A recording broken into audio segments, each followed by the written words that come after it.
Bismillahirrahmanirrahim. Assalamualaikum warahmatullahi wabarakatuh. Selamat pagi. Pada kesempatan yang penuh berkah ini, kita akan melanjutkan kajian tentang gas ideal. Jadi saya sudah menjelaskan gas ideal dua bagian, dan ini adalah bagian yang akhir, bagian yang ketiga dari gas ideal. Kenapa saya bagi-bagi seperti itu? Supaya pemahamannya dalam, dan bagi Anda yang menonton juga semakin jelas. Pertama, saya ingin menekankan kembali pada video yang sebelumnya tentang ekspansi bebas Joule untuk gas ideal. Jadi ekspansi bebas Joule sudah mendapatkan dua hasil. Hasil yang pertama, persamaan keadaan energi dalam untuk gas ideal itu adalah hanya fungsi dari T saja. Sedangkan persamaan keadaan untuk gas nyata itu fungsi dari dua variabel yang lain. Itu penekanan yang paling penting. Jadi saya sudah tuliskan di sini, energi dalam untuk gas ideal itu hanya fungsi dari T saja, ditambah suatu konstanta. Nah, pada saat Joule ya menyatakan itu, kan sebetulnya dari ekspansi bebas Joule kita tahu yang pertama usaha sama dengan nol, karena tidak ada yang dilawan oleh sistem, karena piston bergerak secara bebas di ruang hampa. Yang kedua, ya kita sudah tahu bahwa dalam percobaan Joule itu ya berlangsung secara adiabatik, jadi kalornya sama dengan 0. Jadi dari hukum termodinamika yang pertama, Q sama dengan delta U min W, maka kita dapatkan Q-nya sama dengan 0, kemudian W-nya sama dengan 0, dan delta U jadi konsekuensinya sama dengan 0. Nah, ketika delta U sama dengan 0, apa maknanya? Jelas pada ekspansi bebas itu tekanan berubah, volume berubah. Pertanyaannya adalah bagaimana dengan suhu? Ternyata untuk menyatakan suhu berubah atau tidak, ya secara eksperimental agak sulit. Oleh karena itu, untuk menyatakan suhu berubah atau tidak dilakukan secara matematik, yaitu dengan menggunakan analisis terhadap energi dalam sebagai fungsi dari suhu dan volume. Yang pertama itu, yang kedua, analisis terhadap energi dalam sebagai fungsi dari suhu dan tekanan. Hasilnya apa? Hasilnya dua yang ini.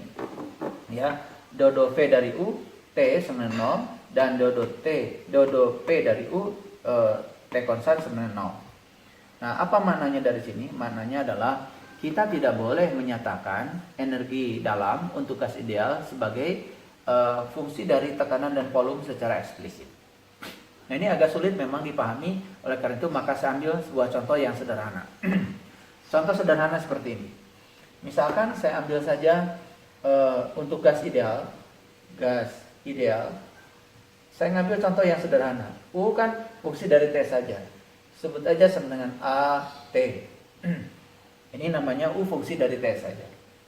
Nah, dari sini kita akan buktikan tiga pernyataan ini. U fungsi dari T saja. Apakah betul untuk U fungsi dari T saja, dodo V dari U itu pada T konstan sama 0? Apakah betul untuk ini itu dodo P dari U T konstan sama 0? Apakah kita tidak boleh menyatakan U fungsi dari P dan V? Itu yang paling penting. Oke, sekarang kita lihat saja segini. Kan gas ideal persamaan keadaannya ini, PP sama dengan nRT. Nah, dari sini saya bisa tulis bahwa T saja kan sebenarnya PP dibagi dengan nR. Gitu? Nah, akibatnya apa? Saya kan bisa ubah ini menjadi apa? U sama dengan A dikalikan dengan PP per NR. Nah, Anda perhatikan sini. Kalau orang yang awam, ya, yang tidak mengerti konsepnya, kan dari rumus U sama dengan A kalikan TV per NR, ini kan seakan-akan U itu fungsi dari tekanan dengan volume secara eksplisit. Padahal sebetulnya ini ya hanya penampilan lain dari U sebagai fungsi dari T saja. Jadi inilah bedanya antara belajar fisika dengan belajar matematik. Jadi kalau belajar matematik mungkin orang matematik mengatakan, oh ini kan fungsi dari tekanan volume. Nah, tapi di fisika tidak seperti itu, ya. Karena fisiknya, ya, realnya, faktanya seperti apa. Jadi ternyata U di sini, ya, U di sini tidak boleh dinyatakan secara eksplisit fungsi dari tekanan dan volume. Karena apa? Ini hanya penampilan lain dari U sama dengan fungsi dari T saja. Bagaimana kita membuktikannya? Coba kita buktikan sekarang, ya. Kita buktikan. Apakah betul do V dari U-nya pada T konstan sama dengan 0? Kita buktikan. U kan sama dengan A PV per NR. Berarti apa ini? Berarti DU saja sama dengan A per NR PdV ditambah A per NR yaitu PdP.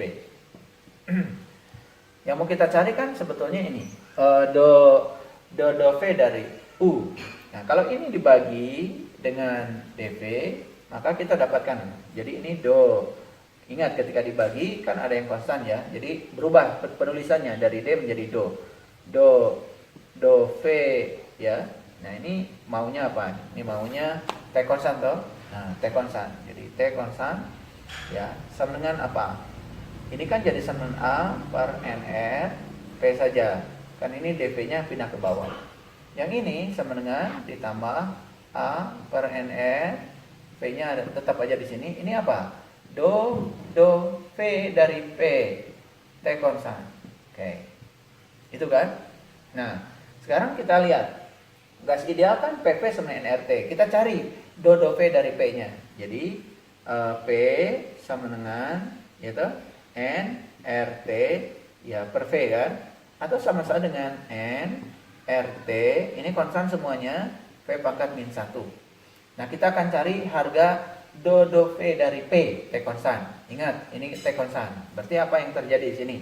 Jadi do V dari P yaitu T konstan. Berarti ini konstan nih, udah semuanya dikurung ya. Ini kan sama dengan apa? Sama dengan NRT ya kan? Nah, ini negatif ya. Jadi ini negatif 1 kalikan P pangkat min 2 kan? Turunan pertamanya. Ya, jadi sama dengan apa ini? Ini kan sama dengan min N RT per P pangkat 2 kan? Gitu ya. Nah, itu adalah do P dari P. Nah, kalau ini kita masukkan ke sini sekarang, kita masukkan sini nih. Ya, jadi A per NR kalikan P ditambah, ini jadi negatif kan jadi min ya. A per NR, sini ada V nih, dikalikan dengan N RT per P pangkat 2. Apa yang terjadi nih? Ya, yang terjadi ini A P per NR dikurangi, ini kan V-nya hilang tuh. Ini NR-nya hilang, ya, tinggal min A T per V. Nah, kalau kita lihat dari gas ideal, ya, T per V itu apa? T per V kan sama dengan apa? T per V sama dengan P per NR. Toh? Oke. Jadi ini kan sama dengan apa? Ini sama dengan AP per NR dikurangi. Ini juga jadi A. T per P itu adalah P per NR. Kan ini jadi sama dengan 0. Tuh ya. Jadi dari sini kalau kita ambil contoh U fungsi dari T saja. Lalu U ini kita tulis dalam bentuk yang lain, kita tidak boleh menyatakan U fungsi dari P dan T. Kenapa? Karena ternyata do V dari U-nya T konstan sama dengan 0. Nah, ini sudah kita buktikan. Sama, kalau kita buktikan dengan cara yang sama, kita pun akan dapat do P dari U T konstan juga sama dengan 0. Nah, apa maknanya?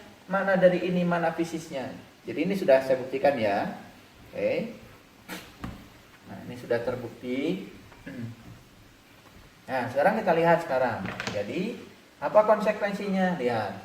Do V dari U T konstan sama dengan 0. Jadi kalau ini kita integrasi, kan tinggal DU kan sama dengan 0 dV ya. Di sini ada yang konstan T. Kalau kita integrasi, hasilnya apa? U kan sama dengan fungsi dari T saja ditambah dengan C. Kembali lagi ke sini ke atas. Jadi artinya bahwa kita tidak boleh menyatakan energi dalam secara eksplisit fungsi dari dua variabel yang lain. Artinya energi dalam hanya fungsi dari T saja. Nah, ini konsep dasar ya, konsep dasar. Jadi kalau Anda nanti mau melanjutkan studi belajar termodinamika lebih lanjut, ya, konsep-konsep ini menjadi sangat penting, ya, sangat penting. Dan biasanya konsep-konsep yang seperti ini ya dilupakan oleh kebanyakan orang, ya. Makanya kalau kita mau belajar sungguh-sungguh, ya Anda harus belajar dari buku-buku termodinamika yang yang ditulis oleh beberapa pakar di universitas ya. Jadi jangan cari buku-buku yang lain ya.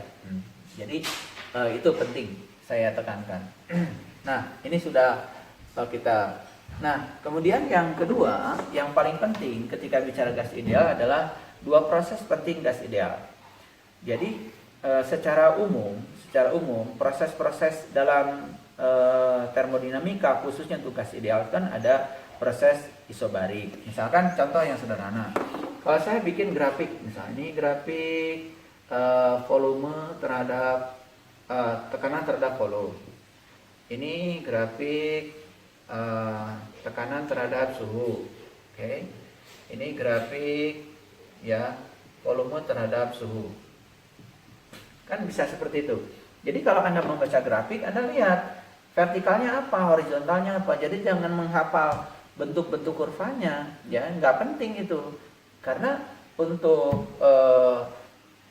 besaran di vertikal dan horizontal itu berbeda, otomatis kan kurvanya jadi lain. Oke, sekarang untuk proses isotermik, misalnya isotermik, ya. Atau sebelum itu saya jelaskan yang sederhana saja. Kalau proses isobarik di sini kan berarti tinggal lurus aja ke sini. Ya toh? Proses isohorik ke sana. Di kurva tekanan terhadap suhu, proses isobarik kan ini. Oke. Isotermik. Nah, jadi ini isotermik. Kalau di sini ya, proses isohorik ini. Kalau proses isotermik ini. Ya tergantung. Ya, kita membuat kurva di diagram apa. Nah, itu ya. Saya kira yang ini di SMA juga sudah dipelajari ya, jadi tidak terlalu sulit. Oke. Ya, ini tidak terlalu sulit ya. Nah, sekarang bagaimana kalau misalkan kita ingin bicara dengan proses isotermik di diagram PV. Kalau di sini kan isotermik gampang, tinggal lurus saja. Di diagram PP gimana? Nah, Anda harus lihat isotermik untuk apa? Untuk gas ideal. Berarti PP sama dengan konstan. Berarti kan P sama dengan konstanta dibagi dengan V. Nah, hati-hati dengan ini. Jadi kalau V semakin besar, berarti P akan semakin kecil. Gitu? Nah, kapan V itu 0? Nah, jadi kalau ini dibolak-balik, ini V di sini, bisa V di sini ya. Jadi kalau ini 0, ini kan tak berhingga. Gitu? Kalau ini tak berhingga, ini 0. Kan gitu. Jadi artinya kurvanya untuk isotermik kan jadi seperti ini. Jadi ketika V membesar, tekanan itu mengecil. Nah, ini hati-hati, ini baru bertemu di sana, di titik tak berhingga di sana. Ya, ini juga bertemu di sana, ya, di tekanan tak berhingga. Ini adalah proses isotermik untuk gas ideal. Nah, bagaimana kalau proses adiabatik? Adiabatik kan sederhana aja, PP sama dengan PP gamma sama dengan konstan. Nah, untuk adiabatik PP gamma sama dengan konstan. Ya, ingat gamma itu selalu lebih besar daripada 1. Jadi kalau P sama dengan C P pangkat gamma. Ini kalau diturunkan pakai diferensial, karena turunan pertama dari sini dengan turunan pertama dari sini terhadap volume, ya, bedanya apa? Kalau ini tidak ada pangkatnya, ini ada pangkatnya, sedangkan gamma lebih besar dari 1. Otomatis kan gradiennya, ya, itu akan lebih besar yang ini. Gradiennya akan lebih besar dari ini. Jadi kalau ini proses isotermik, ini adalah isotermik. Bagaimana kalau adiabatik? Nah, adiabatik pasti akan persis seperti ini, ya, karena ketika P membesar, maka P juga akan mengecil. ya, dan sebaliknya. Maka dia akan seperti ini. Cuma dia akan lebih jadi saya gambar ulang supaya jelas ya. Jadi kalau ini adalah proses yang isotermi ya, seperti ini ya. Jadi yang adiabatik pasti lebih curam kan? Yang adiabatik pasti lebih curam. Nah, yang adiabatik sama seperti ini, tapi ini lebih curam. Nah, jadi kalau Anda melihat kurva di dalam diagram PV untuk gas ideal, yang landai ini pasti isotermi. Yang curam itu pasti adiabatik. Nah, dua konsep penting ini ya harus dikuasai dari awal. Karena apa? Nanti Anda akan berbicara tentang siklus Carnot dan reversibilitas secara khusus. Itu adalah dasar untuk mempelajari entropi dan kesana ya. Jadi termodinamika itu sebetulnya menjadi berkembang ya ketika dikembangkan dalam pikiran ya. Ya, jadi sebenarnya secara eksperimental si termodinamika itu tidak terlalu banyak ya. Paling juga nanti kita bicara hukum termodinamika 2 ya pada beberapa mesin ya, mesin yang berbahan bakar bensin dan mesin yang berbahan bakar solar misalkan yang siklus diesel. Nanti kita akan bicara itu ya lebih dalam.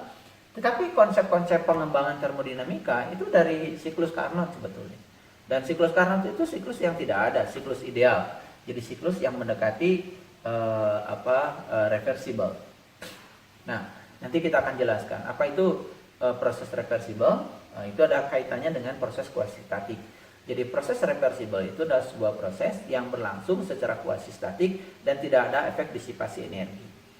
Ya, tidak ada efek disipasi energi. Nah, salah satu siklus yang paling sederhana dan memenuhi reversibilitas itu adalah siklus Carnot. Oleh karena itu siklus Carnot secara teoretik menjadi sangat penting dalam termodinamika.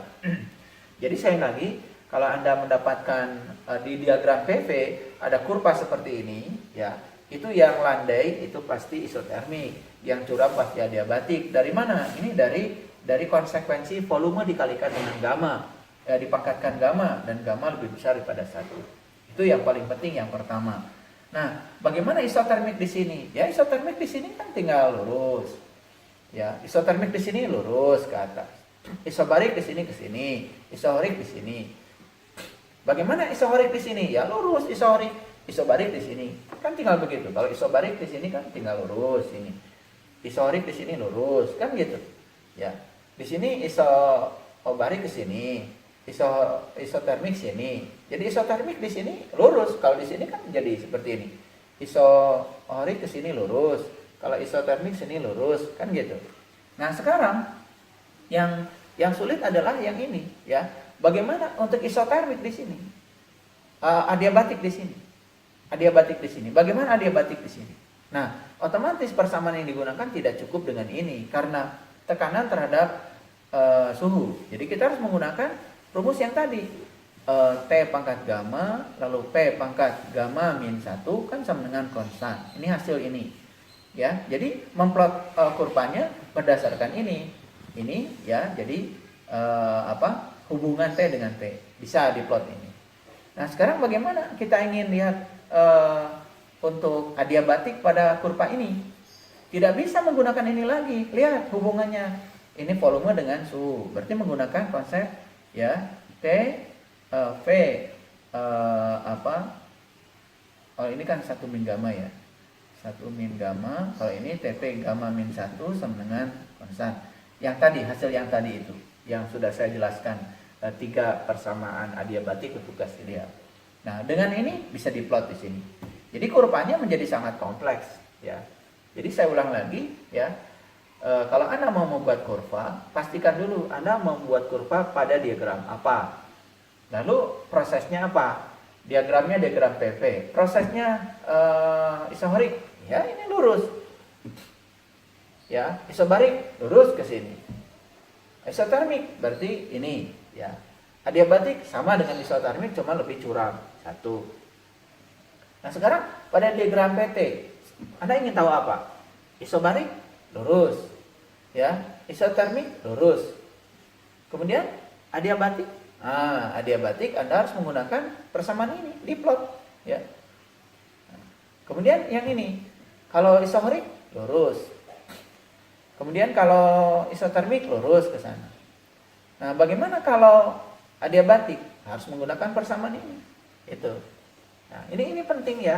Penting nanti ketika Anda berbicara beberapa siklus ya, nanti Anda akan belajar mentransformasi. Kalau ini baru mentransformasi proses loh. Nanti Anda akan belajar mentransformasi siklus. Misalkan siklus Carnot dalam diagram PV. Bagaimana ditransformasi ke dalam diagram TV, ke dalam diagram PT? Menjadi lain kurvanya. Makanya itulah fisika, itu logika. Tidak bisa Anda kemudian menjejali pikiran Anda dengan hafalan-hafalan yang tidak penting. Ya, oleh karena itu buang segala hafalan itu ya. Jadi harus pakai logika. Kalau pakai logika itu jadi berkembang. Nah, nanti berikutnya juga kita akan berbicara yang namanya proses isentropi. Proses isentropik itu adalah proses yang berlangsung pada entropi yang konstan.